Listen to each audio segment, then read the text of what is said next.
পাত্র বাড়ির আশেপাশে জল জমে পানি পরিষ্কার করা। সমাজ সচেতনমূলক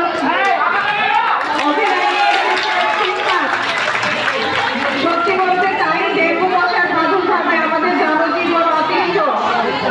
সেই জন্য সচেতন করার জন্য প্রথম শ্রেণীর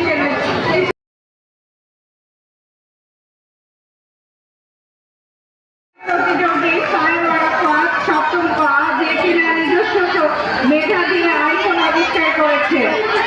আইফোন আবিষ্কারক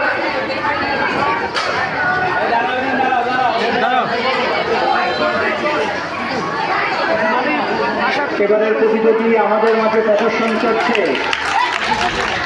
যান্ত্রিক জীবনে এবং সোশ্যাল মিডিয়া থেকে আমাদের মুক্তির জন্য সে আবেদন দেখাচ্ছে। আমরা সারাক্ষণ মুঠোফোনে বন্দী রয়েছি, শৈশব পেরিয়ে যাচ্ছে মুঠোফোনে। অনেক ধন্যবাদ। আইফোনের সুফল কুফল তুলে ধরে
ভালো